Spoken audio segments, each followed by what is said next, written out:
Picture this: a towering castle, its walls looming high above the battlefield, seemingly invincible. For centuries, these stone giants stood as symbols of power, designed to withstand anything an enemy could throw at them.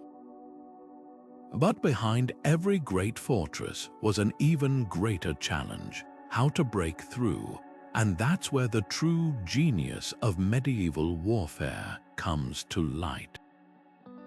This wasn't just a clash of swords and shields, it was a battle of minds, where ingenuity and innovation often decided the fate of kingdoms.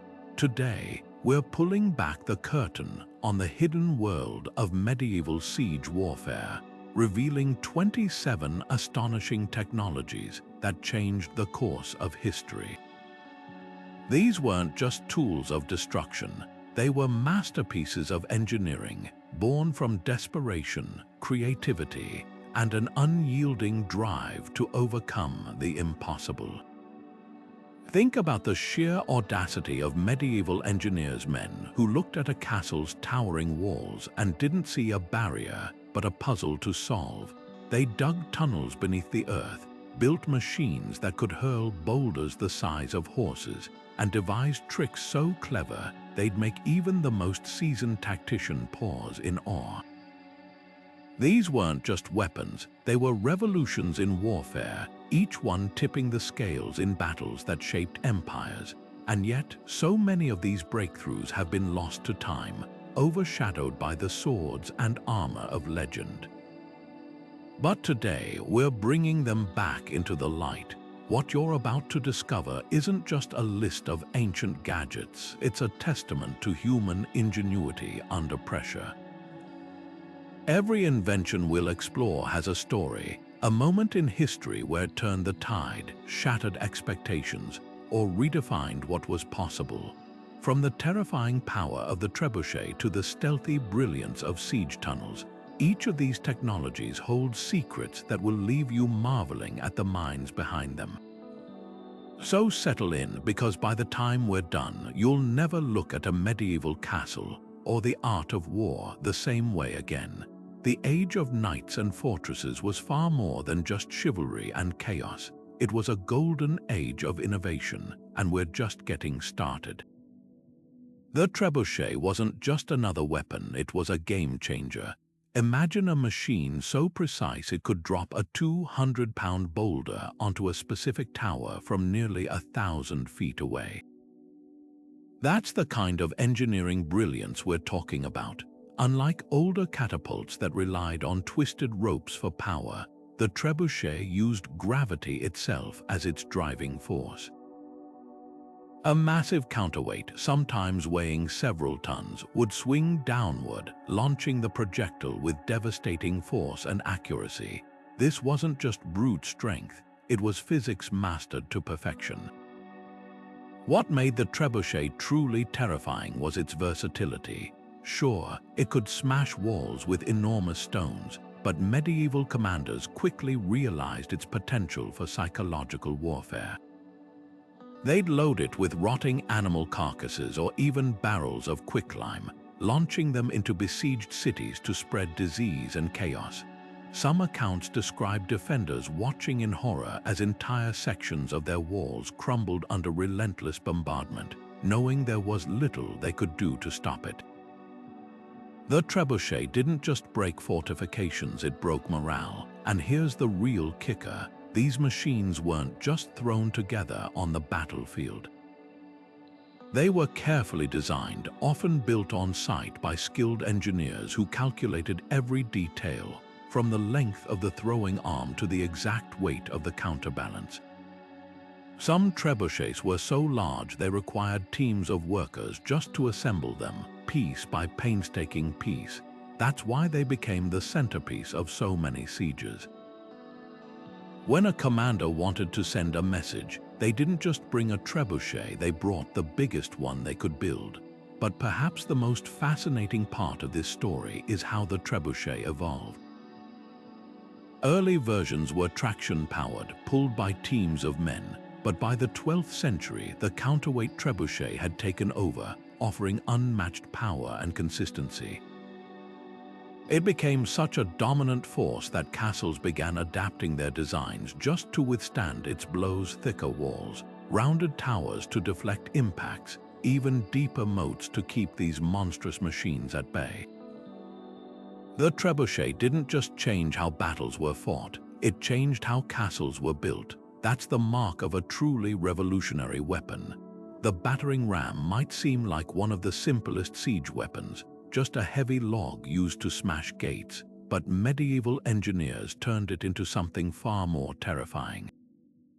Early versions were indeed crude, often just a tree trunk carried by soldiers, but as castle defenses grew stronger, so did the need for innovation.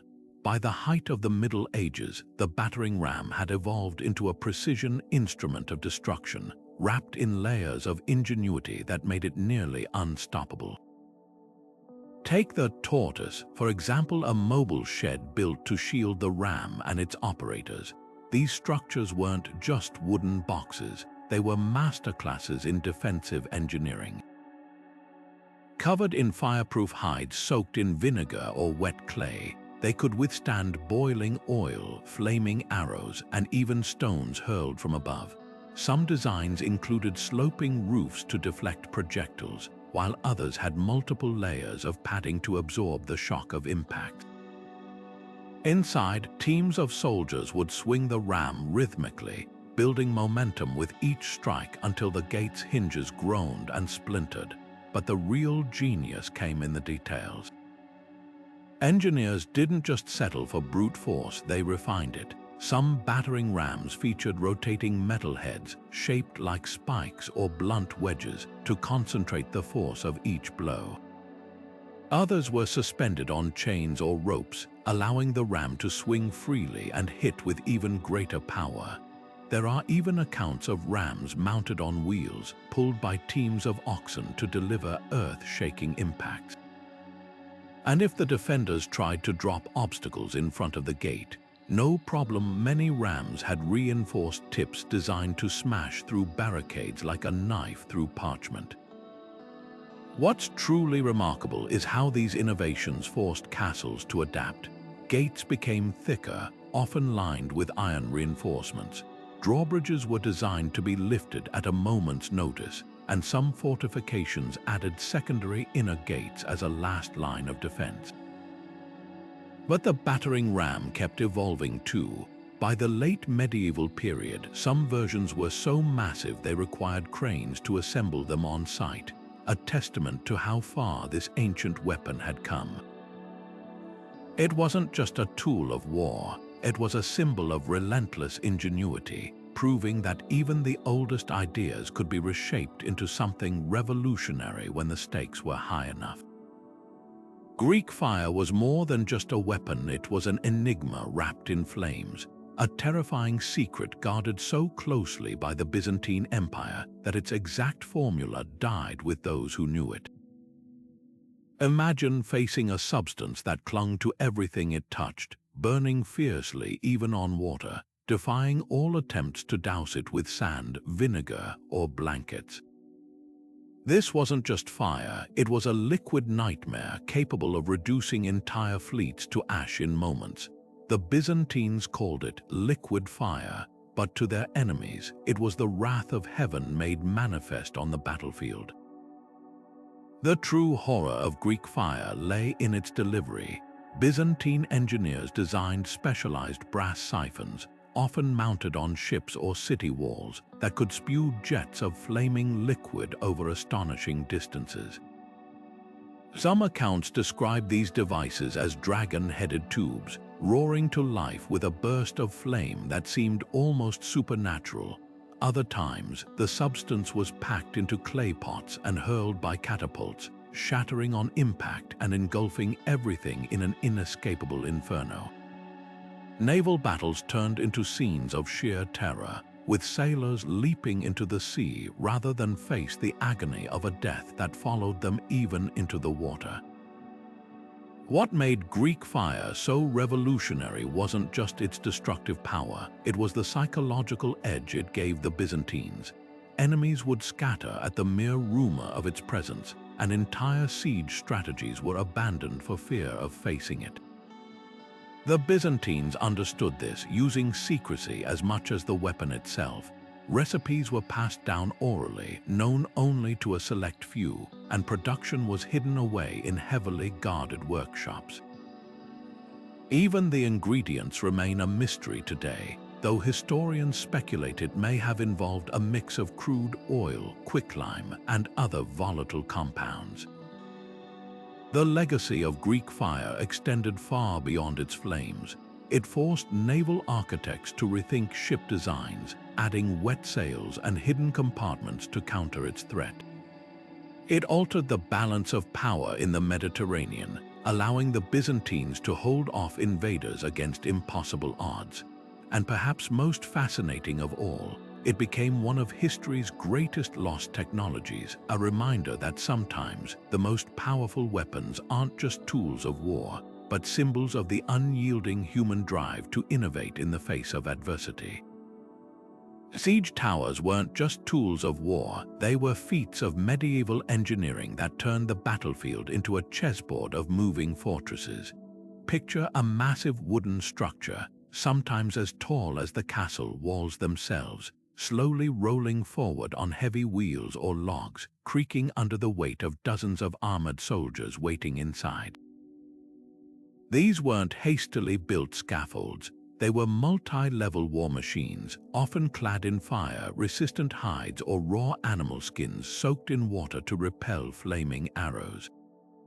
Some even had their own drawbridges that would slam down onto enemy battlements, creating an instant pathway for attackers to swarm defenders in their own territory. The real brilliance of siege towers lay in their dual purpose. While their primary goal was delivering troops over walls, they also served as mobile archery platforms. Arrow slits and shielded platforms allowed attackers to rain down suppressing fire as the tower inched closer, keeping defenders pinned while sappers or battering rams worked below. Some historical accounts describe towers with catapults mounted on upper levels, turning them into hybrid weapons that could hurl stones at close range, a terrifying sight for those trapped inside the castle. But building these giants was no simple task. Transporting a fully assembled siege tower was nearly impossible, so engineers developed ingenious solutions. Pre-cut timbers would be hauled to the siege site, then assembled in secret under cover of darkness or makeshift screens to hide their progress from watchful defenders. The construction had to be precise. A poorly balanced tower could topple under its own weight, and uneven terrain required reinforced axles or temporary wooden tracks to keep the structure rolling smoothly. Some crews even dug shallow trenches to guide the tower's path, ensuring it wouldn't veer off course under enemy fire. What made siege towers truly formidable was how they forced defenders into impossible choices. Pour boiling oil on the tower, risk wasting precious resources if the fireproofing held, focus arrows on the soldiers inside that might leave other siege weapons unchecked. The psychological impact was just as powerful. Watching an unstoppable wooden giant loom closer by the hour could shatter morale before the first attacker ever crossed the wall. And when multiple towers advanced simultaneously, defenders faced a nightmare scenario, stretched thin trying to counter every threat at once. Yet siege towers weren't invincible. Clever defenders might build temporary wooden outworks to block their path, or dig hidden pits to trap their wheels. Some castles featured specially designed overhanging battlements called machicolations, allowing defenders to drop stones or burning pitch directly onto the tower as it drew near. But when everything aligned, when the tower reached the walls, the drawbridge fell, and the flood of soldiers poured across it could change the course of a siege in moments. That's why, despite their risks, these towering symbols of medieval ingenuity remained a cornerstone of siege warfare for centuries, proving that sometimes the best way to conquer a fortress was to bring your own. Underground warfare became its own battlefield, where victory wasn't won with swords or arrows, but with shovels and fire. Sappers, the unsung heroes of medieval sieges, were more than just diggers. They were skilled engineers who turned soil into a weapon. Their mission, to carve tunnels so precise they could snake beneath castle walls without detection, then weaken the foundations with fire and brute force. But this wasn't just about digging a hole. It was a high-stakes race against time, where a single misstep could bury an entire team alive.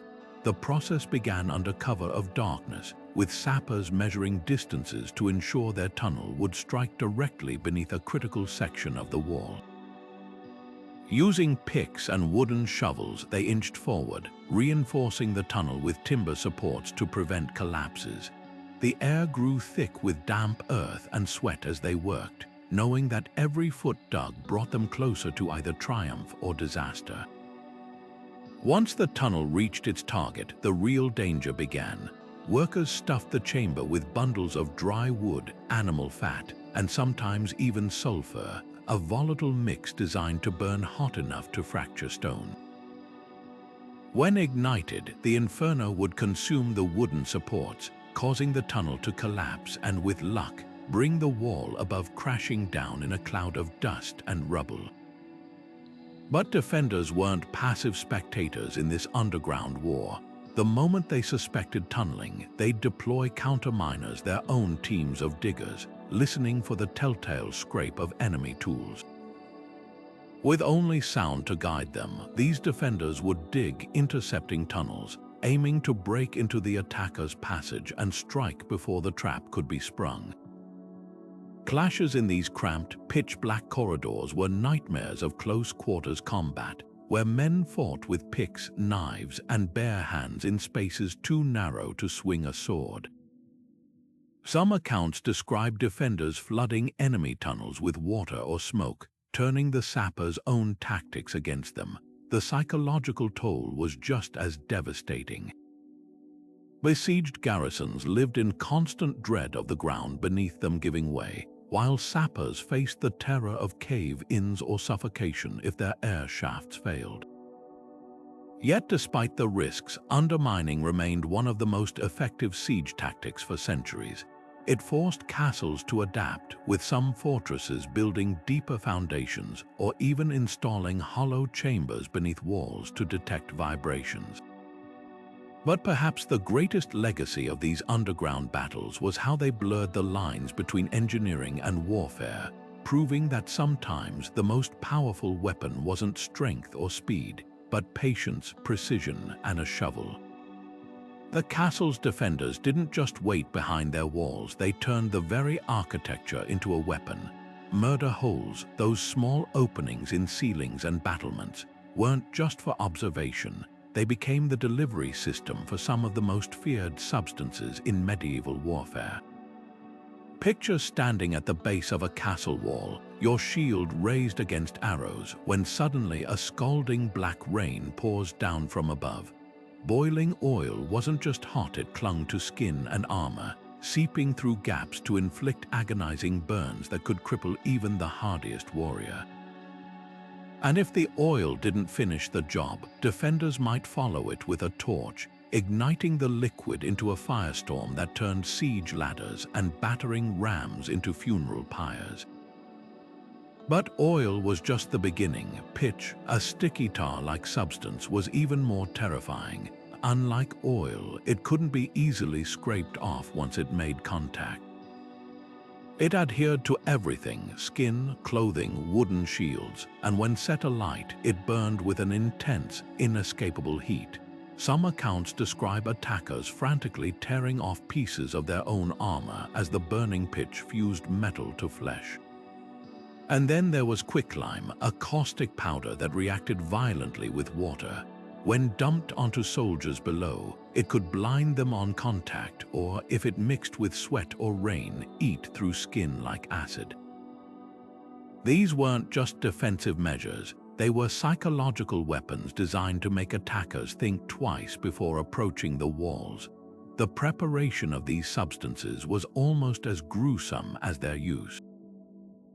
Cauldrons of oil or pitch had to be heated for hours in specially designed fireplaces built into the castle walls, often just behind the murder holes for quick deployment. Defenders timed their pours meticulously, waiting until siege engines or clusters of soldiers were directly beneath them for maximum effect. Some castles even had chutes or grooves carved into the stone to guide the liquids outward, ensuring they spread over a wider area rather than trickling uselessly down the walls.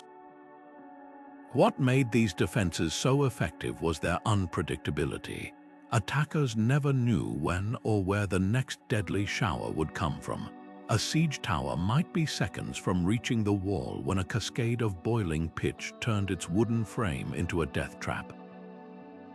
Even the bravest knights hesitated when faced with the prospect of being cooked alive inside their own armor. And for defenders, these tactics bought precious time. Every moment spent by attackers dodging molten horror was a moment they weren't scaling the walls or breaching the gates. Yet these gruesome methods weren't foolproof. Boiling oil required vast quantities, making it a scarce resource in prolonged sieges. Pitch and quicklime were expensive, and their effectiveness depended on perfect timing. Clever attackers learned to watch for the telltale smoke rising from murder holes or listen for the sizzle of heating cauldrons, giving them seconds to scatter. Some besieging armies even used makeshift canopies or mobile roofs to shield their advance, forcing defenders to waste precious reserves on failed attempts. The legacy of these defenses lives on in the very design of medieval castles. The presence of murder holes, cauldron hooks, and reinforced platforms for heating pots reveals how central these tactics were to siege warfare. They remind us that castles weren't just stone fortresses, they were carefully engineered killing grounds, where every archway and overhang could hide a nightmare waiting to be unleashed.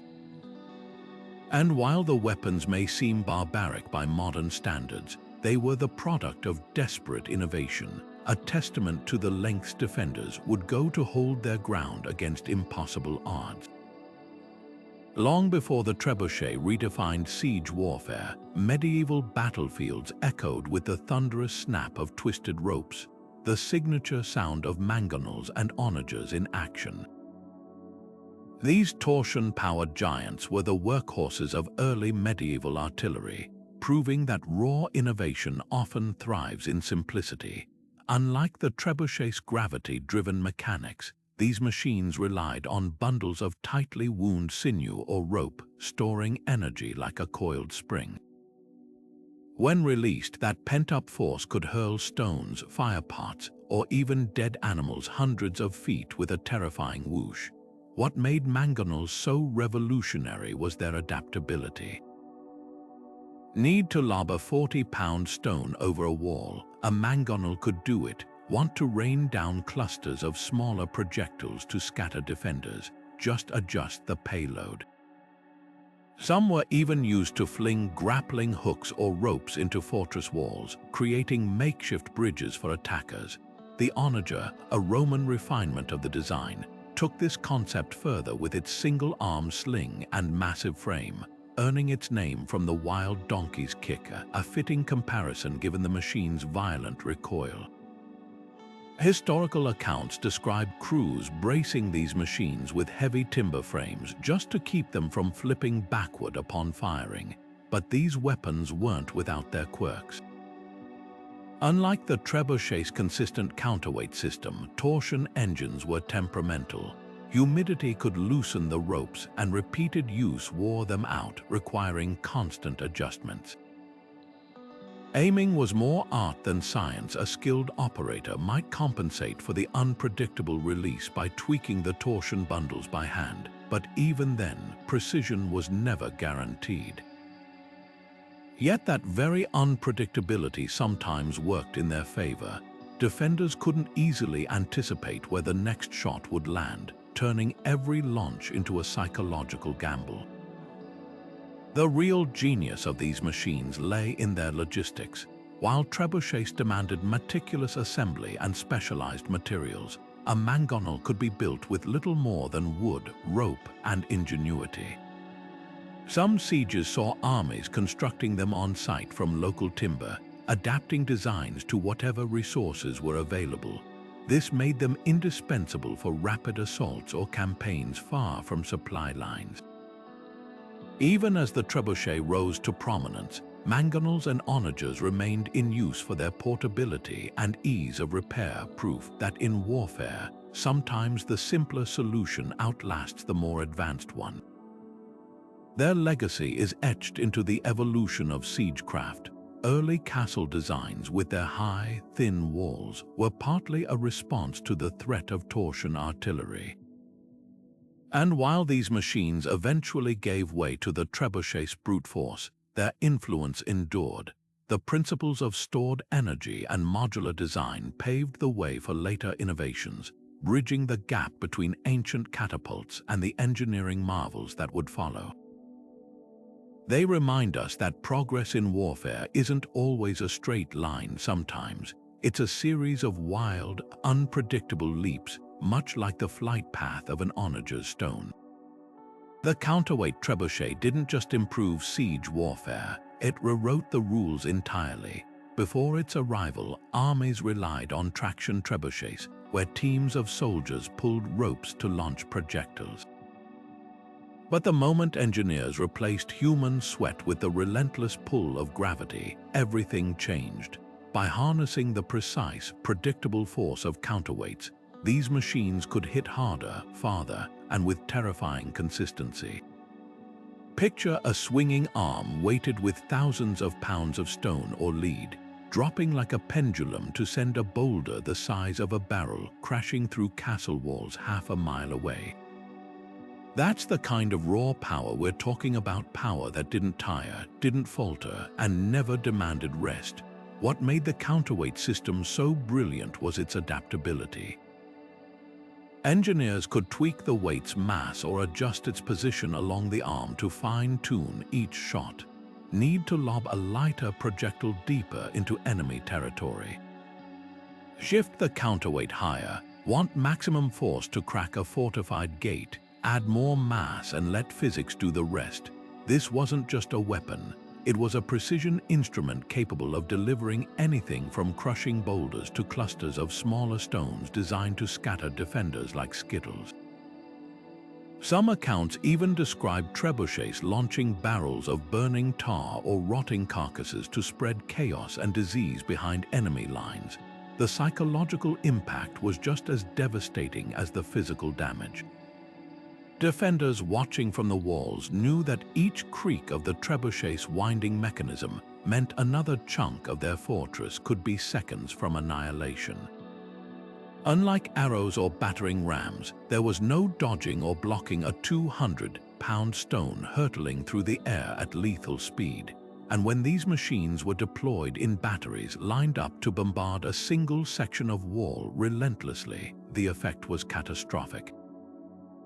Chronicles from sieges like the assault on Stirling Castle describe walls crumbling like dry bread under such concentrated firepower, leaving garrisons with no choice but surrender or annihilation. Yet building these monsters was no small feat. The largest counterweight trebuchets required enormous timber frameworks, often assembled on site from wood hauled in from miles away. Teams of carpenters and blacksmiths worked for weeks to construct them, sometimes under enemy fire. The counterweights alone could weigh as much as 20 tons, demanding ingenious solutions to hoist them into position without cranes or modern machinery. And once operational, these machines needed constant maintenance, adjusting ropes, replacing worn slings, and recalibrating weights after every shot to ensure accuracy. The true legacy of the counterweight trebuchet lies in how it forced castles to evolve.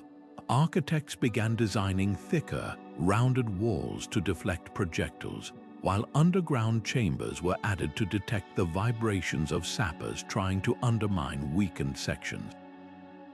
Some fortresses even built their own trebuchets to return fire, turning sieges into deadly artillery duels. But perhaps the most fascinating twist is how this medieval technology anticipated modern engineering principles. The careful balance of mass and leverage, the iterative adjustments for range and payload, these weren't just acts of war, but early experiments in mechanical physics. By the time gunpowder arrived, the trebuchet's days were numbered, but its impact endured. It proved that warfare wasn't just about strength or numbers, but about harnessing natural forces in ways no one had imagined. And for a brief, brilliant moment in history, the fate of kingdoms hinged on the arc of a falling weight and the trajectory of a soaring stone. Fire transformed medieval warfare into a spectacle of terror, not just through brute destruction, but by playing on humanity's most primal fear. Flaming arrows weren't merely weapons, they were psychological triggers, their arcs of fire cutting through the night sky like falling stars of doom. Archers would soak arrowheads in pitch or resin, wrap them in oil-soaked cloth, and light them moments before release. The result, a rain of fire that could turn wooden siege engines into infernos within seconds. But the real genius lay in the timing. Attackers often waited for dry, windy conditions, ensuring flames would spread uncontrollably through thatched roofs, supply stores, or defensive barricades. And unlike ordinary arrows, these left no safe path. Dodging one meant stepping into the path of another, forcing defenders into a lethal dance of evasion. Firepots took this chaos to another level. These weren't just jars of burning oil. They were early chemical weapons, sometimes packed with sulfur, animal fat, or even powdered metals to intensify the flames. When launched from catapults or dropped through murder holes, they shattered on impact, spraying liquid fire across stone and flesh alike. The horror wasn't just in the burns, it was in the unpredictability. A single pot could ignite a dozen smaller fires at once, scattering defenders as they frantically tried to smother the blazes before they reached gunpowder stores or food supplies. Some accounts describe pots designed to explode on impact, scattering shrapnel and flame in all directions, leaving no safe corner for those caught below. The psychological warfare was as calculated as the physical assault. Night attacks with fire weapons were especially devastating, the sudden glow of flames stripping away the cover of darkness and exposing defenders to archers waiting in the shadows. The screams of burning men, the stench of charred wood and flesh, these were weapons in themselves, eroding morale faster than any battering ram. Clever commanders exploited this, timing fire assaults to coincide with other attacks, knowing the chaos would divide attention and weaken resistance. Yet fire wasn't a one-sided weapon. Defenders adapted with buckets of sand, wet hides draped over vulnerable structures, and even firefighting teams trained to douse flames before they spread. Some castles installed stone-lined rooms specifically for storing water or vinegar, the latter prized for its ability to smother oil-based fires. But perhaps the most ingenious countermeasure was architectural. Wells placed strategically within courtyards, or outer walls built with fire breaks, gaps intentionally left empty to halt advancing flames. The legacy of these fiery tactics endured long after the Middle Ages. They forced innovations in both offensive and defensive strategies, proving that warfare wasn't just about breaking walls, it was about breaking wills. And in that respect, few weapons were as brutally effective as the simple, terrifying power of fire. Ballisti brought the lethal precision of a sniper to the chaos of medieval warfare. These weren't just oversized crossbows, they were feats of engineering that blended ancient Roman ingenuity with medieval craftsmanship.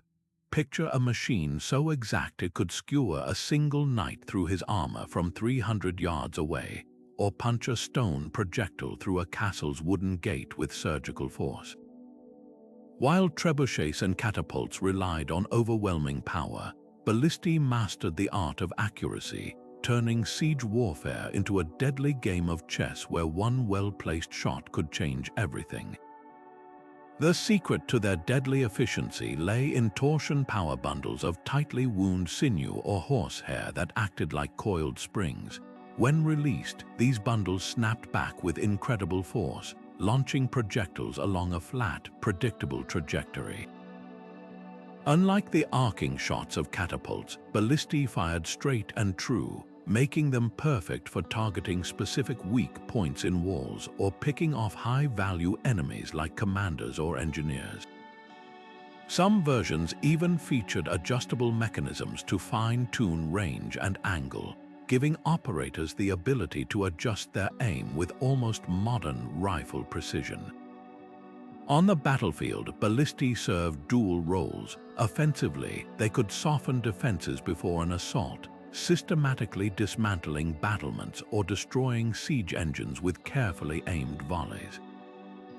Defensively, mounted on castle walls, they became the medieval equivalent of anti-personnel weapons, capable of clearing entire sections of the battlefield with their terrifying bolts. Historical accounts describe bolts so massive they could impale multiple men in a single shot, pinning victims to the ground like grotesque trophies. Some bolts were even designed with iron tips that glowed red-hot after being heated in braziers, adding fire's terror to their already lethal impact. But perhaps the most fascinating aspect of ballistae was their evolution. Medieval engineers didn't just copy Roman designs, they improved them. Larger frames allowed for heavier projectiles, while reinforced metal components reduced wear and tear during prolonged sieges. Some innovations were purely tactical, like wheeled platforms that let crews reposition quickly to exploit new targets. Others were psychological. Certain bolts were crafted with hollowed-out heads designed to whistle as they flew, creating a shrieking sound meant to paralyze enemies with fear moments before impact. The legacy of these machines extended far beyond their physical destruction. Their presence forced changes in battlefield tactics, with armies spreading out to avoid concentrated losses and commanders taking greater care to stay out of range. Castle designs adapted too, with thicker merlons on battlements and more arrow loops for return fire. Even after gunpowder made them obsolete, the principles behind ballistae lived on, proof that in warfare sometimes precision cuts deeper than pure power. Petards turned gunpowder's raw power into a precision tool for breaching the strongest gates, but mastering them required nerves of steel. These bell-shaped iron devices, packed with carefully measured black powder, were early examples of controlled explosions in warfare. Unlike later cannons that hurled projectiles from a distance, petards had to be placed directly against their target, often under a hail of arrows or boiling oil. The process was as dangerous as it sounds. A team of sappers would creep forward under cover of darkness, lugging the heavy metal contraption, then secure it to the gate's weakest point with hooks or nails. One wrong move, a spark from a stray arrow, a misfire in the fuse, and the attackers would become victims of their own device.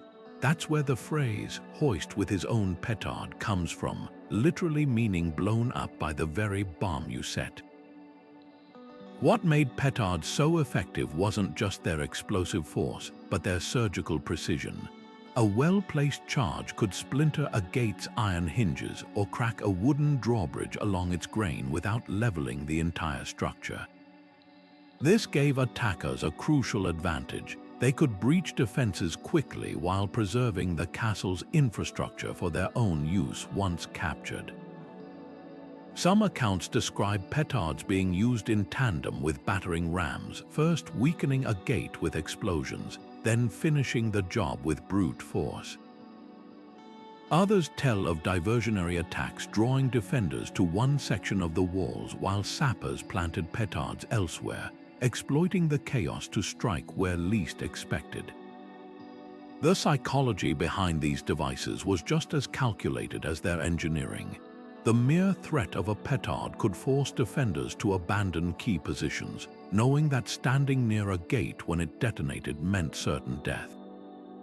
Some besiegers even rigged decoy petards, empty iron shells placed visibly near walls, to sow panic and stretch the garrison's resources thin. But the real terror came from the aftermath. Survivors of early petard attacks described gates reduced to kindling, their mangled remains strewn with the bodies of those who'd been too slow to flee the blast radius. Yet for all their power, petards were far from foolproof. Gunpowder mixtures varied wildly in quality, and damp conditions could render a charge useless. Fuses burned unpredictably, sometimes giving defenders just enough time to disarm the device or douse it with water.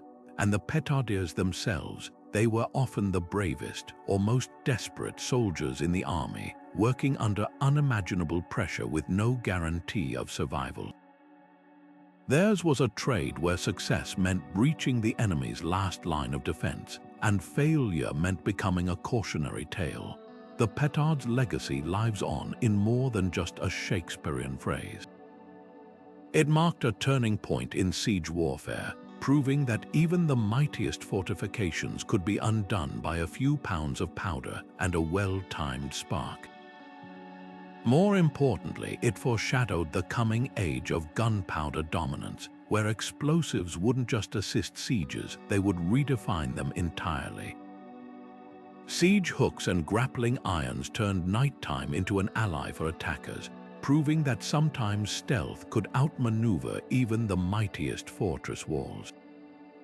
Unlike the thunderous approach of battering rams or the earth-shaking impacts of trebuchets, these tools thrived in silence, a whispered threat that could unravel a castle's defenses before the alarm was raised. Picture a team of elite climbers, their dark clothing blending into the shadows, hurling hooked ropes upward with practiced precision. The moment the iron claws bit into the parapet's edge, the race began. Scale the rope faster than the guards could spot it, and suddenly the defenders' towering advantage vanished. What made these tools so effective wasn't just their simplicity, but their adaptability. Grappling irons came in countless designs, some with multiple prongs to anchor firmly in cracks, others with weighted ends to ensure they'd catch on the first throw. Siege hooks were even more ingenious, often featuring collapsible arms or folding mechanisms to make them easier to carry and conceal. The real artistry, though, lay in their deployment. Teams would soak the ropes in water to prevent telltale creaking, or wrap them in cloth to muffle the sound of metal scraping against stone. Some attackers timed their ascents to coincide with distractions elsewhere, a feigned assault on the gates, or even a staged brawl among besieging troops to draw the guards' attention away from the walls. But mastering these tools demanded more than just physical strength. Climbers had to move with a delicate balance of speed and silence, knowing that a single misplaced footstep or clanging piece of armor could doom the entire operation.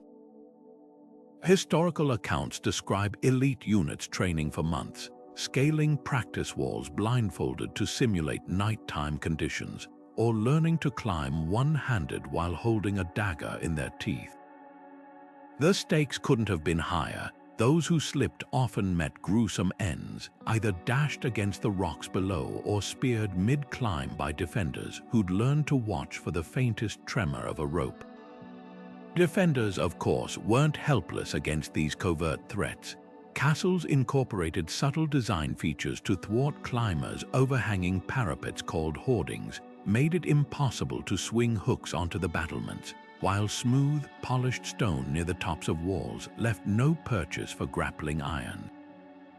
Some garrisons employed rope watchers, soldiers tasked with patrolling the walls after dark, listening for the faint twang of a hook finding its mark.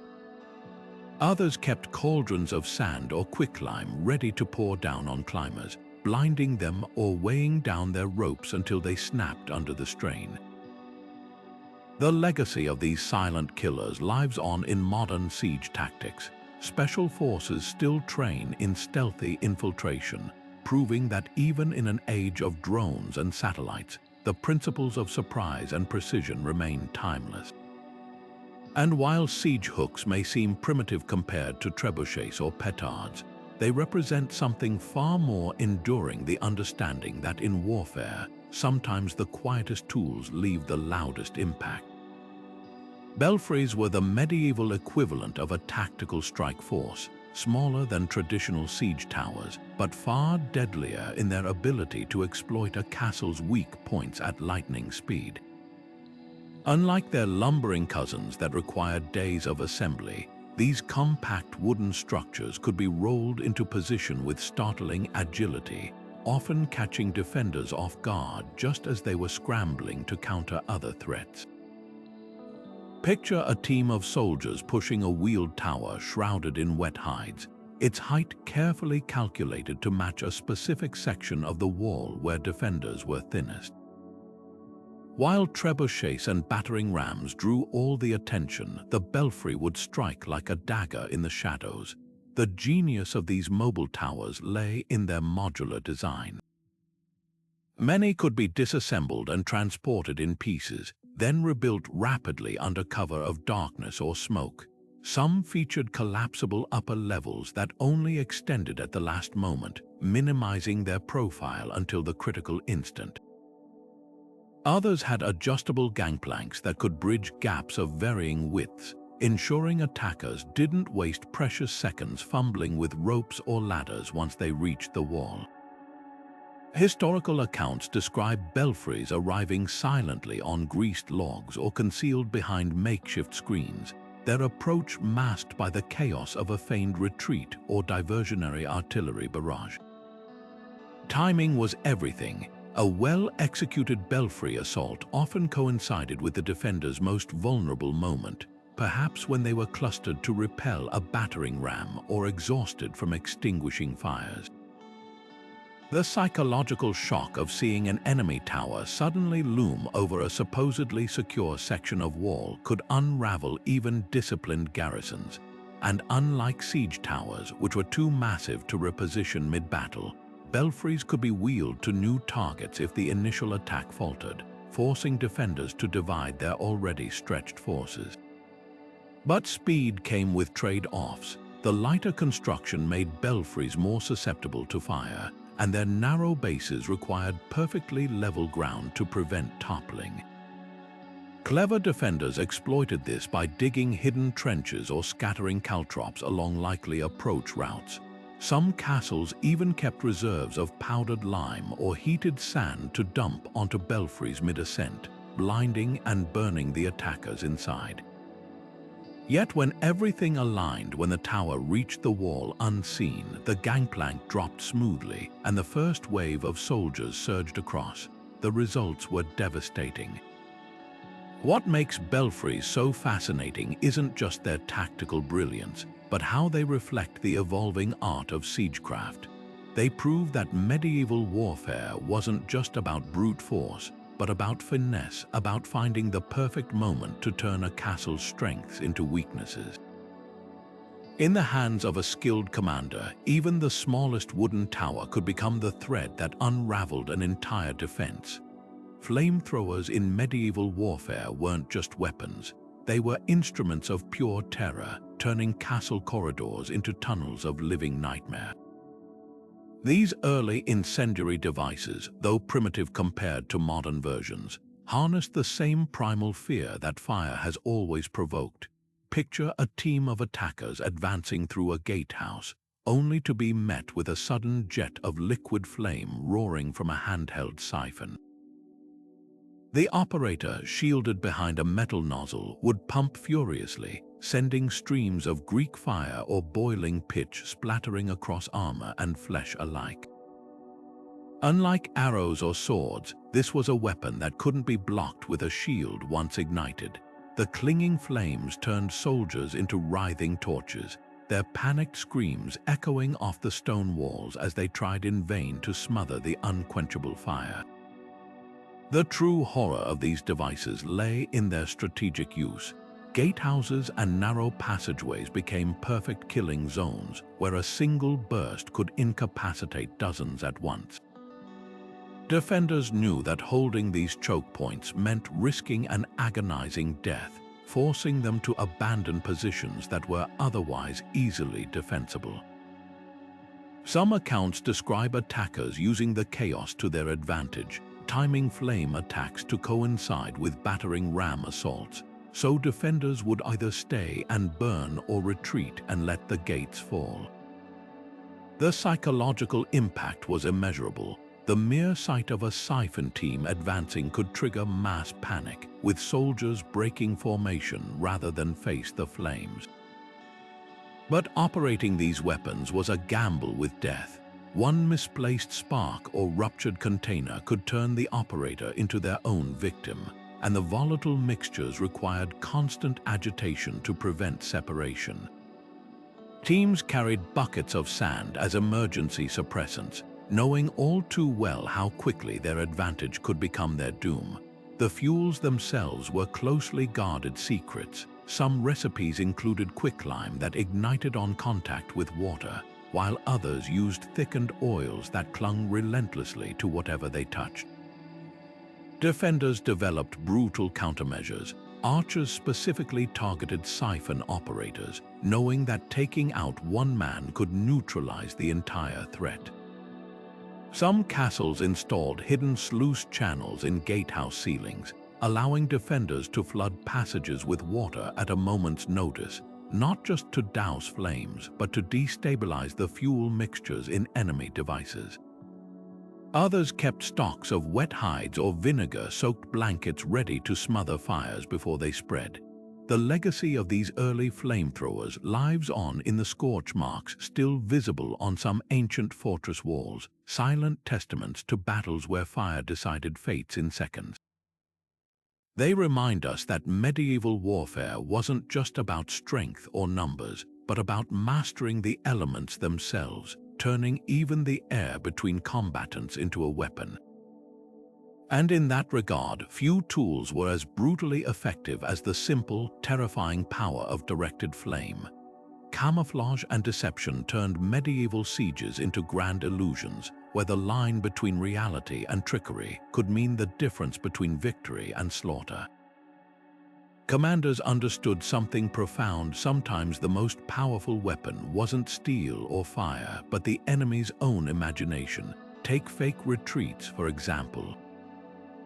A well-timed feigned withdrawal could lure overconfident defenders out from behind their walls, straight into ambushes hidden just beyond the tree line. Historical accounts describe armies pretending to flee in disarray, dropping loot and weapons to sell the illusion, only to wheel around and cut off their pursuers once the castle gates had swung shut behind them. The psychological whiplash was devastating. Defenders who moments before thought they'd won suddenly found themselves trapped outside their own walls, watching helplessly as the retreating force stormed through the now undefended gates. Then there were the dummy siege engines, wooden facades built to draw enemy fire while real artillery positioned elsewhere went unnoticed. These decoys weren't crude props. They were painstakingly crafted replicas, complete with fake counterweights on trebuchets or painted flames on battering rams to make them appear operational. The goal: exhaust the defenders' precious ammunition and attention. Some sieges saw attackers constructing entire mock camps with hundreds of fake tents, forcing the garrison to spread their resources thin, trying to determine where the real threat lay. The art of misdirection reached its peak with nighttime operations, where teams would maneuver dummy towers or ladders against less critical sections of the wall, drawing guards away from the actual point of attack. But perhaps the boldest deceptions involved disguise. Soldiers dressed as merchants or farmers would infiltrate besieged cities, smuggling weapons or scouting weaknesses under the guise of delivering supplies. There are accounts of attackers disguising siege engines as hay carts, rolling them perilously close to walls before revealing their true purpose. One particularly audacious ruse involved dressing elite troops in the uniforms of a defeated ally, allowing them to stroll unchallenged through enemy gates before drawing hidden blades. These weren't just tricks, they were calculated manipulations of human nature, exploiting trust, fatigue, and the desperation of prolonged sieges. The psychological toll of these tactics often proved more destructive than any battering ram. Defenders began seeing threats where none existed, mistaking shadows for sappers, or wasting arrows on harmless piles of brush. Paranoia could fracture discipline, with garrisons turning on their own allies under suspicion of infiltration. Clever commanders amplified this fear by planting false information, letting deserters be captured with tales of imaginary reinforcements or disease outbreaks in the besieging camp. The mind became another battlefield, and victory often went to those who mastered the art of making their enemy doubt everything, even their own eyes. Portable bridges and assault ladders turned medieval sieges into races against time, where speed and surprise could outmaneuver even the thickest walls. Unlike the slow, grinding advance of siege towers or the methodical destruction of battering rams, these tools were all about striking fast and disappearing before defenders could react. Picture a squad of lightly armored soldiers, their movements synchronized like a well-rehearsed dance, unfurling a collapsible bridge across a moat in mere seconds. Made from interlocking wooden planks reinforced with iron hinges, these bridges could support the weight of fully armed knights while being light enough for a small team to carry at a run. The moment the bridge slapped down, attackers would swarm across, their assault ladders already swinging into position against the walls. The genius of these tools lay in their simplicity. Assault ladders weren't just scaled-up versions of household steps, they were engineered for chaos. Some featured hooks at the top to anchor onto battlements, while others had widening bases to prevent tipping mid-climb. The lightest designs could be carried by a single soldier, then extended with a pull of a rope, unfolding like a macabre accordion against the stone. Defenders might have mere heartbeats to react before the first enemy boots appeared over the edge. And unlike siege towers, which announced their presence with creaking timbers and slow advances, ladders could materialize along any stretch of wall, forcing guards to spread thin in a frantic game of whack-a-mole. Timing was everything. The most successful assaults coordinated ladder attacks with diversions, perhaps a feint at the main gate or a sudden barrage of arrows to pin down defenders. Some accounts describe attackers waiting for the changing of the watch when sentries were distracted, or exploiting weather conditions like fog to mask their approach. The psychological impact was brutal. Defenders who'd spent weeks preparing for trebuchets and towers now faced a swarm of enemies appearing out of nowhere, scaling walls with terrifying speed. But these tools weren't without their risks. A poorly anchored ladder could be pushed away with a single polearm, sending climbers tumbling onto their comrades below. Moats posed another challenge. Portable bridges had to be laid perfectly level, or they'd become death traps as armored soldiers slipped into the water. Clever defenders kept cauldrons of pitch or quicklime ready to pour onto bridge crossings, turning them into slick, burning nightmares. Some castles even installed outward sloping walls near the base, making it impossible to lean ladders securely without exposing climbers to arrows from above. Yet when everything clicked, when the bridge hit the moat just right, when the ladders found purchase unseen, the results were explosive. These weren't just tools of convenience, they were instruments of shock warfare, proving that sometimes the greatest strength wasn't in stone or steel, but in the element of surprise. And in the hands of a daring commander, a few planks of wood and some rope could unravel defenses that had stood unbroken for generations. Catapults with adjustable trajectories turned siege warfare into a deadly game of chess, where a single twist of a mechanism could rewrite the rules in an instant.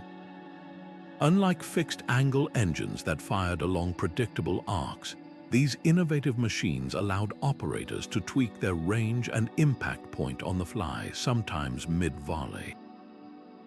Picture defenders bracing for another stone to crash into the same weakened section of wall, only to watch in horror as the next projectile sailed clean over their heads to obliterate the grain stores behind them.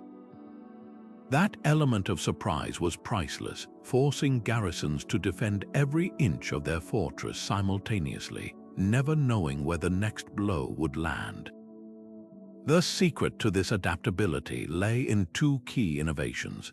First, the addition of adjustable cogs or ratchets along the throwing arm's pivot point let crews incrementally change the angle with remarkable precision.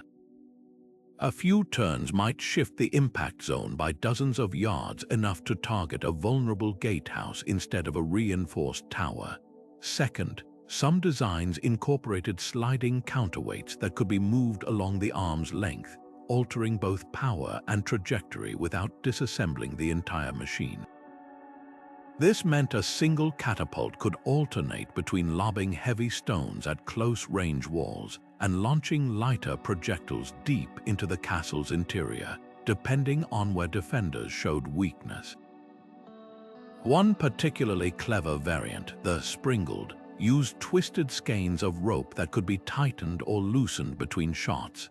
By adjusting the tension, crews could make minute changes to the arm's whip-like motion, effectively reprogramming the catapult's behavior without stopping to rebuild it. Accounts from the Siege of Acre describe defenders frantically repositioning their archers only for the besiegers' Springles to switch from high-arcing fire pots to low, sizzling trajectories that skimmed the battlements like skipping stones, catching sentries completely off guard.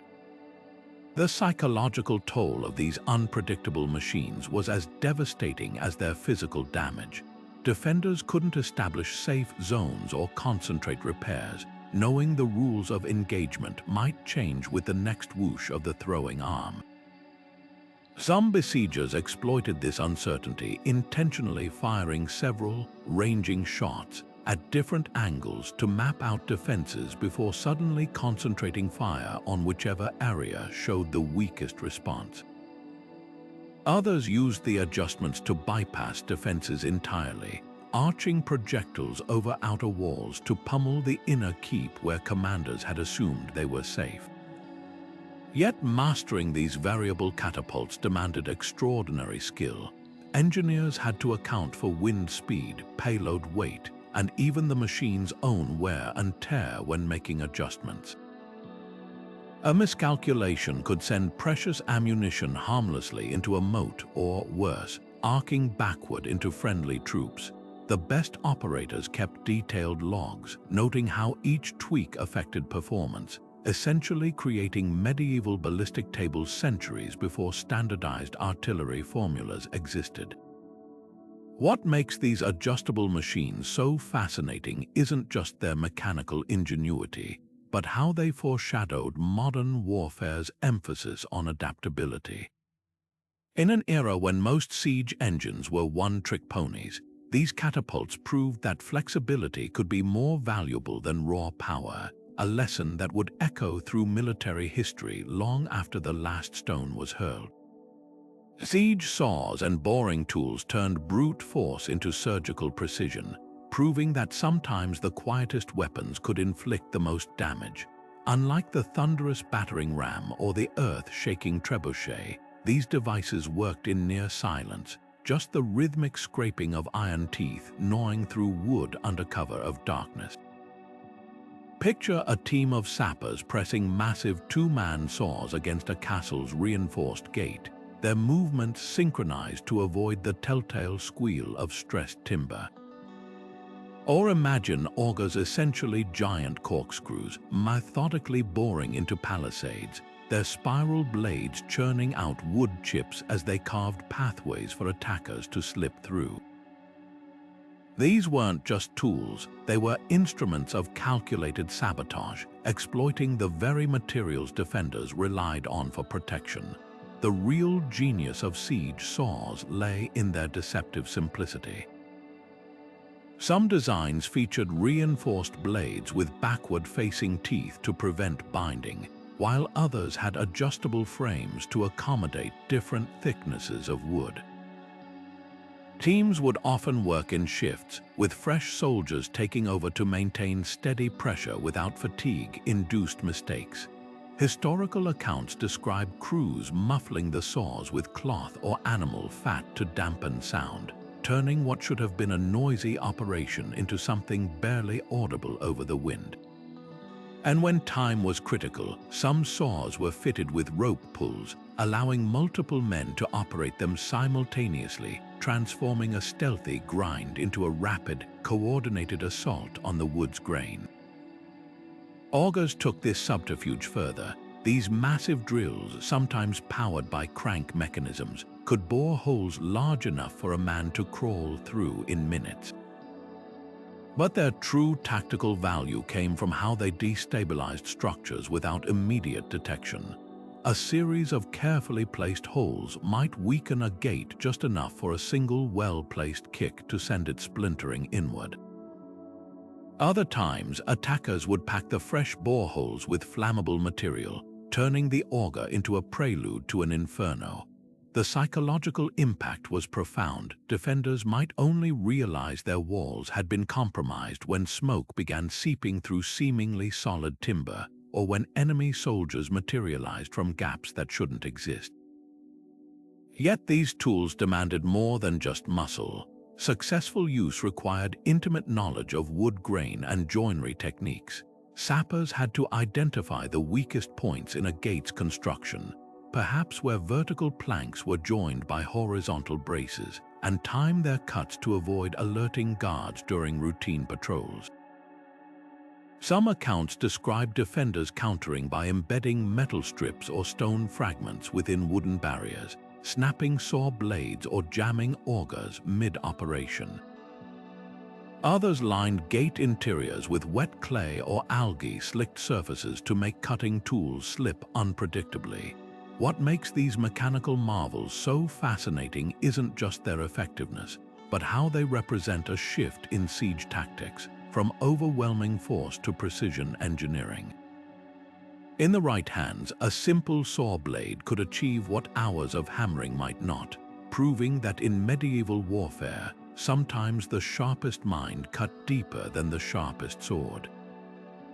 Long before counterweights revolutionized siege warfare, medieval armies relied on a simpler but no less ingenious source of power-twisted ropes stretched to their breaking point. Torsion artillery, like the Onager and smaller Manganals, harnessed the explosive energy of tightly wound sinew or horsehair, turning what looked like oversized crossbows into engines of destruction. Picture a wooden frame with two massive bundles of rope coiled so tightly they hummed with tension. When released, these springs could snap forward with enough force to hurl a stone the size of a melon hundreds of feet through the air. This wasn't just brute strength, it was precision engineering where every twist of the rope dictated the projectile's speed and trajectory. What made torsion weapons so revolutionary was their versatility. Unlike the lumbering trebuchets that would come later, these machines could be broken down and transported with relative ease, a boon for armies on the move. A skilled crew could assemble one in hours using locally sourced timber, then adjust its power by simply adding or removing twists from the ropes. Some designs even featured interchangeable ammunition slots, allowing operators to switch between stones for smashing walls and clay pots filled with burning pitch for terrorizing defenders. The Onager, named for its wild donkey-like kick when fired, became particularly feared for its violent recoil. Historical accounts describe crews anchoring these machines with heavy timber frames just to keep them from flipping backward after each shot. But the true brilliance of torsion artillery lay in its tactical flexibility. While trebuchets excelled at long-range bombardment, torsion engines could deliver rapid, close-quarters barrages. Defenders manning the walls might dodge one stone only to be struck by another seconds later, as crews worked in synchronized teams to load and fire with terrifying efficiency. Some commanders used this to their advantage, concentrating multiple torsion weapons on a single section of wall to overwhelm repairs or targeting gatehouses with specialized bolts designed to splinter reinforced doors. The psychological effect was just as potent. The constant, unpredictable thud of stones striking at random intervals kept garrisons in a state of relentless tension. Yet these weapons weren't without their quirks. Humidity could loosen the ropes, requiring constant retightening, and prolonged use wore out the fibers, demanding frequent replacements. Aiming was more art than science, relying on the operator's instinct rather than calibrated measurements. But medieval engineers turned these limitations into strengths. They learned to layer different types of rope sinew for elasticity, horsehair for durability, creating hybrid bundles that performed consistently in varied conditions. Some even experimented with pre-twisted spare ropes that could be swapped in mid-battle, minimizing downtime. The legacy of torsion artillery endures in unexpected ways. These machines were among the first to demonstrate the power of stored mechanical energy, a principle that would later drive everything from clockwork to combustion engines. And though they were eventually overshadowed by the raw power of counterweight trebuchets, their influence lingered in the designs of smaller, mobile artillery used well into the gunpowder age. They remind us that in warfare, sometimes the simplest solutions, a bundle of rope, a wooden frame, and a well-placed stone, can outlast even the grandest innovations. Chemical warfare in the Middle Ages wasn't limited to flaming liquids. Sometimes the deadliest weapons were the ones you couldn't see. While Greek fire dominated naval battles, another terrifying tactic emerged in the suffocating darkness of tunnels and gatehouses: toxic smoke. Siege commanders soon realized that burning certain substances could create fumes so potent they'd force defenders to abandon their posts or collapse unconscious. Sulfur, when ignited, released thick clouds of choking gas that clung to the air like an invisible plague. Mixed with materials like pitch or animal dung, it became a crude but devastating tool for clearing underground passages or smoking out archers from fortified towers. The process was as calculated as it was cruel. Attackers would stuff braziers or clay pots with these volatile mixtures, then position them near ventilation shafts or arrow loops where the smoke would seep inward. In tunnel warfare, sappers might dig small side chambers specifically to house these noxious fires, ensuring the fumes traveled deep into enemy positions. The effects were horrifying. Defenders described burning lungs, uncontrollable vomiting, and even blindness as the acidic smoke filled confined spaces. Some accounts mention garrisons collapsing in heaps, their last breaths spent clawing at their throats as the invisible killer did its work. But the real psychological power of these tactics lay in their unpredictability. Unlike arrows or stones, poison gas didn't discriminate. It could curl around corners, seep through cracks, and strike down entire groups at once. Defenders never knew when a seemingly harmless wisp of smoke might suddenly thicken into a lethal fog. This forced them to abandon otherwise secure positions, lest they risk suffocation behind their own walls. Clever attackers exploited this fear by timing gas attacks with other assaults, knowing defenders would be too disoriented or depleted to mount an effective resistance. Countermeasures were desperate and often ineffective. Wet cloths over the face provided minimal relief, and the few who understood ventilation couldn't always redirect the fumes in time.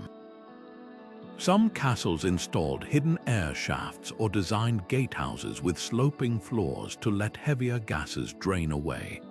Early attempts at chemical defense that hinted at the growing sophistication of medieval warfare. Yet for all their brutality, these early gas attacks represented something far larger: the grim realization that in siege warfare, sometimes the air itself could become a weapon. And once that line was crossed, there would be no going back. Mobile shields and mantlets turned the deadly no-man's land before castle walls into a hive of concealed activity, proving that sometimes the best offense was a well-designed defense. These weren't just planks of wood haphazardly nailed together.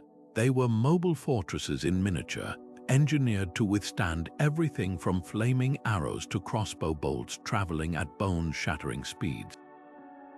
Picture a team of sappers crouching behind a wheeled mantlet as it rumbled forward, its thick oak planks layered with fireproof hides or even metal plating in wealthier armies. The rhythmic creak of its axles mixed with the thud of enemy projectiles embedding harmlessly into its surface, while the men behind it methodically inched toward their objective, shielded from the storm of death above. What made mantlets so ingenious was their adaptability.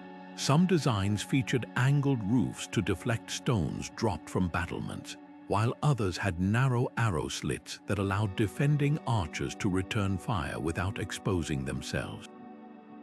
The largest versions functioned almost like mobile siege towers, tall enough to conceal fully armored knights pushing them into position. Historical accounts describe specialized sapper mantlets with reinforced lower sections to protect men digging at the base of walls, their curved fronts designed to funnel dropped boulders harmlessly to the sides. Others mention collapsible models that could be quickly assembled under fire, their interlocking panels snapping together like some grim medieval puzzle. The psychological impact was profound. Defenders watching from the walls would see not individual attackers, but an advancing line of these ominous wooden shells, each one hiding unknown threats. Was this one concealing a battering ram crew, a team of elite climbers preparing grappling hooks? The uncertainty forced garrisons to waste precious arrows and stones probing for weaknesses, often to no avail. Well-constructed mantlets could absorb hundreds of impacts before showing signs of wear. Some besiegers amplified this fear by mounting dummy weapons or painted faces on their mantlets, turning them into rolling symbols of intimidation that played on defenders' superstitions. But maintaining these mobile shields was its own art. Teams carried buckets of water or vinegar to douse fires started by flaming projectiles, while others had spare wheels ready to replace those damaged by caltrops or pit traps. The most skilled operators learned to maneuver their mantlets in zigzag patterns, making it harder for defenders to predict their path and concentrate fire. Historical records from the Siege of Jerusalem describe crusaders using layered mantlets when the outer one became too damaged. Crews would swiftly replace it with a fresh shield carried behind, creating an endless conveyor of protection that inched forward despite the hail of death from above. The legacy of these unassuming wooden barriers lives on in modern combat engineering. The same principles that made mantlets effective portable cover, modular design, psychological uncertainty, echo in everything from ballistic shields to armored bulldozers used in urban warfare. They remind us that throughout history, survival often depended not just on the strength of your sword arm, but on the cleverness of your carpenter. Castles may have been stationary, but their defenders were anything but passive. Hidden throughout those towering walls were ingenious counter-siege features designed to turn attackers' strength against them. Take sally ports, those deceptively small doors tucked between buttresses or disguised to look like part of the masonry. At first glance, they appeared insignificant, but in the hands of a daring garrison, they became game changers. Under cover of darkness or during a lull in the assault, knights would burst from these concealed exits, catching besiegers completely off guard. Historical accounts describe strike teams using sally ports to torch siege engines, spike enemy cannons with iron nails, or simply spread chaos before retreating back behind the safety of the walls. The psychological impact was immense. Attackers never knew when or where the next lightning-fast sortie might strike. Above these hidden doorways, castle architects installed machicolations, those ominous stone overhangs with gaps in the floor. Far from mere decorations, these were death traps waiting to be sprung. Defenders could rain down more than just boiling water. Imagine barrels of quicklime powder bursting among tightly packed attackers, creating choking clouds that blinded and burned. Some castles featured specialized murder holes in gatehouse ceilings, where defenders dropped weighted nets to entangle entire squads before dousing them with burning pitch. The genius of these features lay in their simplicity. Gravity did most of the work, allowing a handful of defenders to hold off dozens of attackers with minimal exertion. Communication was another secret weapon. Sophisticated signaling systems allowed besieged garrisons to coordinate without words. Conch horns blown in specific patterns could alert different sections of the wall to shifting threats, while polished metal mirrors flashed sunlight to nearby relief forces. Some castles even maintained homing pigeons as emergency messengers, their tiny scrolls carrying pleas for help when all other routes were cut off. These systems turned isolated strongholds into networked fortresses, capable of reacting as a single organism to incoming threats. Perhaps the most brilliant counter-siege tactic was the psychological warfare waged from within the walls.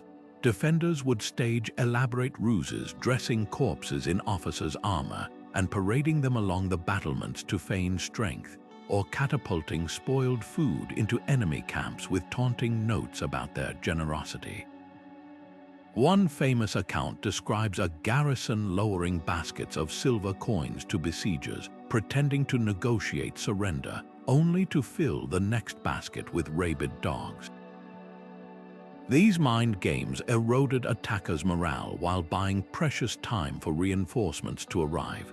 The true measure of these defenses wasn't just in their physical effectiveness, but in how they forced attackers to second-guess every move.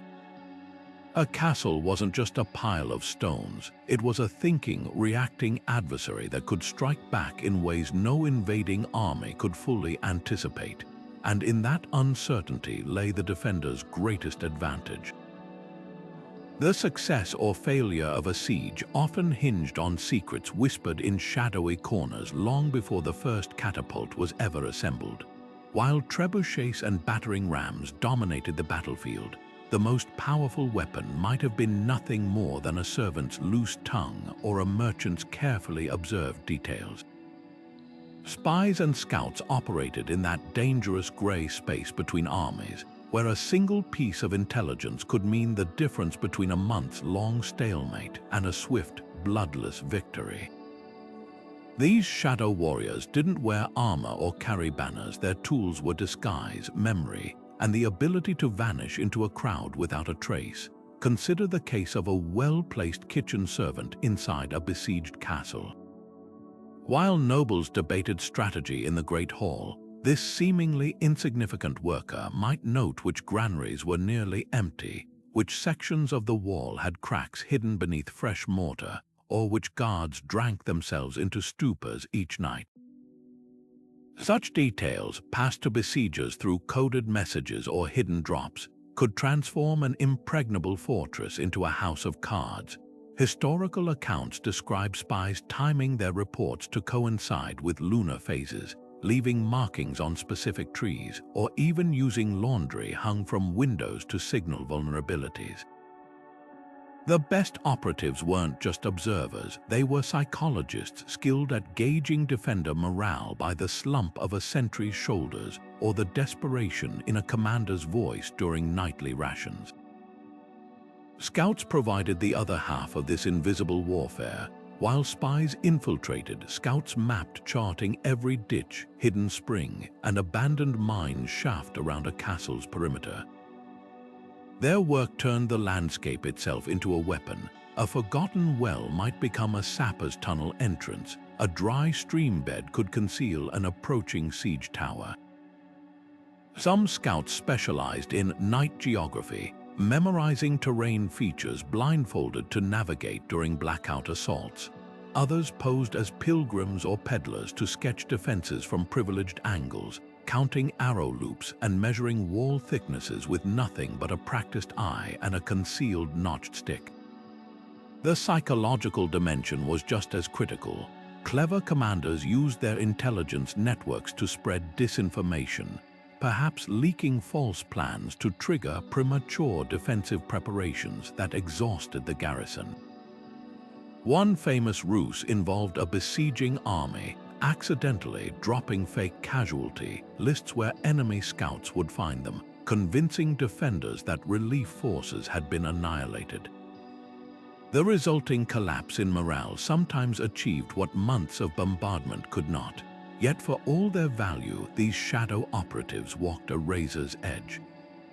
Discovery meant gruesome execution spies were often hanged from the very walls they'd been surveying, their bodies left to rot as warnings. Some castles employed counterintelligence teams, planting false vulnerabilities to lure attackers into traps or scrutinizing servants for subtle changes in behavior. The most paranoid lords rotated guard schedules unpredictably and restricted access to sensitive areas even among their own ranks. What makes medieval military espionage so fascinating isn't just its effectiveness, but how eerily modern it feels. The tradecraft of those ancient spies, dead drops, coded messages, psychological profiling would be recognizable to any intelligence officer today. Their legacy lives on in the understanding that sometimes the quietest weapons, a whispered secret, a stolen glance at a supply ledger, can topple empires far quicker than any battering ram. Coastal castles stood as both guardians and prisoners of the sea. Their strength against land armies meant little when enemy ships glided past undeterred. Naval siege warfare turned waterways into battlegrounds where floating towers rose like mobile castles, and fire ships became instruments of chaos.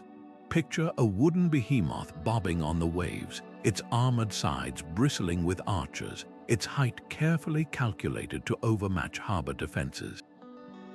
These weren't just boats with ladders, they were engineered fortresses, often built atop lashed-together barges for stability, their gangplanks poised to slam down onto battlements the moment the tide brought them within reach. The genius of these floating towers lay in their unpredictability. Unlike land-based siege engines confined to fixed paths, they could shift positions with the currents, forcing defenders to guard every inch of shoreline. Harbor blockades took this maritime chess game further. Controlling a castle's access to the sea meant strangling its lifelines. No food shipments, no reinforcements, no escape. But blockading fleets faced their own nightmares. Hidden chains stretched beneath the water's surface to rip out hulls, or submerged stakes waiting to impale approaching ships at high tide. Some coastal forts installed tidal mills repurposed as secret weapons, their massive water wheels adapted to fling boulders or Greek fire at intruders. The battle for Dover Castle in the 13th century showcased this brutal dance, where English defenders used anchored fireships to scatter a French blockade, the flames riding the wind like vengeful spirits. Fire ships emerged as the great equalizer in these aquatic battles, a single vessel packed with pitch-soaked kindling and rigged to steer itself into enemy fleets could undo months of preparation. The Byzantines elevated this tactic to an art form, loading aging galleys with chambers of pressurized Greek fire that would erupt on impact, creating infernos that even seawater couldn't quench. Psychological terror was part of the design. Sailors watching a flaming hulk drift toward them knew jumping overboard might mean drowning in burning fuel. Yet the most ingenious naval siege tactics often happened beneath the surface. Sappers adapted their skills to the sea, diving to plant explosives on harbor gates or quietly severing anchor lines under cover of darkness. At the Siege of Tyre in 1191, Crusaders famously built a causeway of sunken ships and rubble to reach the island fortress, turning the Mediterranean itself into a road. These watery battlefields proved that in siege warfare, sometimes the most formidable walls weren't made of stone but of waves and wind, and the cleverest commanders knew how to make the sea itself fight for them. The most devastating weapons in siege warfare weren't always made of steel or fire. Sometimes they were crafted from pure terror. Imagine being trapped inside a castle for months, watching your food dwindle to moldy crusts while the enemy outside feasted on roasted meat, the smell drifting mockingly over the walls. Starvation wasn't just a physical tactic. It was a slow, grinding psychological torture designed to turn allies against each other. Defenders would ration a single loaf of bread among a dozen men, their stomachs gnawing at their resolve as whispers of betrayal spread like rot through the ranks. Some besiegers amplified this despair by catapulting fresh fruit or live cattle into the fortress, not as mercy, but as cruel reminders of what the garrison couldn't have, sparking riots over who deserved the unexpected bounty. Noise became another invisible weapon. Drums pounded through the night in arrhythmic patterns, making sleep impossible. Siege engines creaked and groaned just beyond arrow range, their mechanisms tested over and over to simulate an imminent assault that never came. The goal wasn't to break the walls, it was to break focus, to reduce defenders to bleary-eyed husks who might mistake shadows for scaling ladders or hallucinate threats where none existed. Historical accounts describe garrisons firing arrows at phantoms, their exhausted minds conjuring enemies from the fog of fatigue. Then there were the display's gruesome theater staged to erode hope. Besiegers might catapult severed heads over the walls, each one a former ally or would-be rescuer, their lifeless eyes proof that no help was coming. Some commanders paraded captured knights in chains beneath the battlements, forcing defenders to witness their comrades' humiliation. Others staged fake executions at dawn, letting the garrison's imagination fill in the screams. The message was clear: surrender or become the next spectacle. But perhaps the most insidious psychological weapon was time itself. A siege could stretch for months, even years, with no battles, no glory, just the relentless drip of dread. Defenders would watch their children grow thinner, their leaders' promises ring hollower, and the outside world forget them. Some besiegers encouraged this despair by allowing a single messenger to escape, knowing he'd spread tales of desperation to nearby towns, cutting off any chance of relief. The true genius of these tactics wasn't in their brutality, but in their inevitability. They turned the fortress itself into a cage, and the mind into its own worst enemy. What makes these strategies so chilling is how universal they remain. The same tactics of isolation, sleep deprivation, and manipulated fear appear in modern warfare and even political coercion. The medieval mind may not have understood neuroscience, but they grasped a fundamental truth. The quickest way to conquer a stronghold isn't by breaking its walls, but by breaking the will of those inside.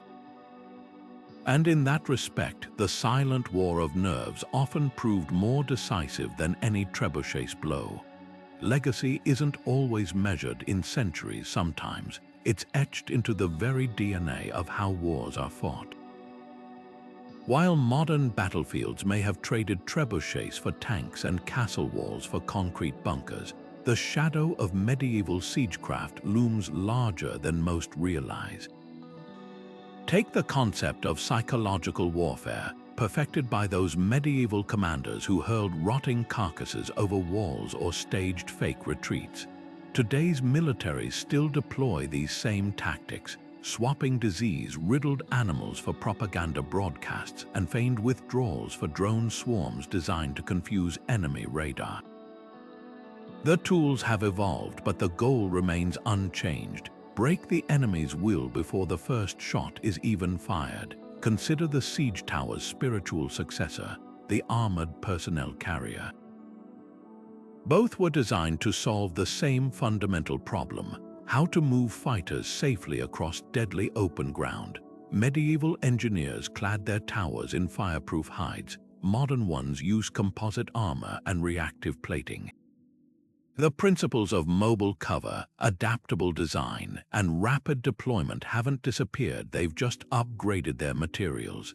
Even the humble battering ram finds its echo in today's breaching charges and explosive entry tools, where the focus is still on concentrated force applied to a single weak point. The language of breaching hasn't changed, only the vocabulary has. Then there's the art of tunneling, once the domain of sappers digging beneath castle foundations. Fast forward to World War I, where armies dug elaborate networks of trenches and mines beneath enemy lines, or to modern counterterrorism operations where security forces map subterranean tunnels with ground-penetrating radar. The medieval innovation of underground warfare didn't vanish. It went subterranean on a grander scale.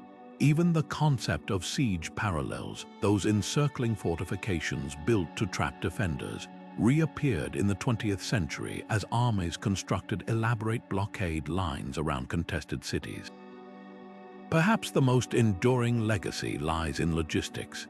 Medieval siege masters understood that winning a prolonged engagement wasn't just about weapons.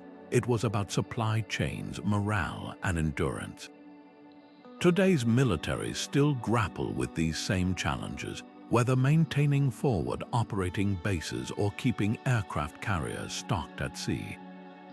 The medieval practice of stockpiling resources for a siege finds its modern equivalent in prepositioned equipment depots and strategic fuel reserves. The players have changed, but the game remains startlingly familiar. What makes these connections so compelling isn't just the continuity of technology, but the persistence of human ingenuity under pressure. When a drone operator today adjusts the trajectory of a missile, they're engaging in the same precise calculation as a trebuchet crew fine-tuning their counterweights. When psychological operations units craft disinformation campaigns, they're channeling the same cunning as medieval spies spreading false rumors of plague in a besieged city. The through line isn't steel or gunpowder. It's the unchanging nature of conflict itself and the endless creativity of those who wage it. The castle walls may have crumbled, but the strategies to breach them stand taller than ever. The 27 hidden technologies of medieval siege warfare reveal a world where human creativity met ruthless necessity in the most extraordinary ways. These weren't just tools of destruction, they were sparks of genius forged in the crucible of conflict, each one a testament to the lengths people will go to overcome impossible odds. From the terrifying precision of trebuchets to the psychological warfare of fake retreats, these innovations did more than break walls, they shattered expectations, rewriting the rules of engagement for centuries to come. What's truly remarkable is how these technologies mirrored the societies that created them. The trebuchet, with its elegant balance of weight and force, reflected the medieval world's growing understanding of physics. Greek fire, shrouded in secrecy, embodied the Byzantine Empire's blend of scientific curiosity and strategic cunning. Even something as simple as a grappling hook spoke volumes about the era's relentless ingenuity, turning a fisherman's tool into a weapon that could silently topple kingdoms. These weren't isolated inventions, they were threads in a larger tapestry of progress, each advancement pulling others forward in an endless cycle of challenge and response. The legacy of these siege technologies stretches far beyond the battlefields of the Middle Ages. Modern military tactics still echo with their influence. The principle of concentrated force behind the battering ram lives on in bunker-busting missiles, while the Sappers tunnels foreshadowed today's cyber warfare, attacking weaknesses invisible to the naked eye. Even the psychological tactics medieval commanders used to break enemy morale find their counterparts in information warfare and drone strikes designed to paralyze opponents before ground troops ever arrive. The tools have changed, but the fundamental strategies remain startlingly familiar. But perhaps the most enduring lesson lies in how these technologies blurred the line between war and science. Every advancement in siegecraft demanded new breakthroughs in engineering, chemistry, and even psychology, pushing human knowledge forward even as it was wielded for destruction. The same minds that designed castle-smashing trebuchets also built the towering cathedrals and mechanical clocks that defined medieval innovation. This duality reminds us that progress rarely comes from peace alone, and that some of humanity's greatest leaps forward have been born from our darkest impulses. As the dust settles on this exploration of medieval warfare's hidden technologies, one truth stands clear. History isn't just shaped by the obvious forces of kings and armies, but by the quiet revolutions of problem solvers facing impossible challenges. These forgotten inventors and engineers deserve their place alongside the knights and monarchs of legend, not just as makers of weapons, but as architects of the modern world. The next time you see a construction crane or a precision-guided tool, remember, its ancestors might have been the very machines that once shook the foundations of castles. The past isn't as distant as it seems, and the echoes of these medieval breakthroughs still resonate in ways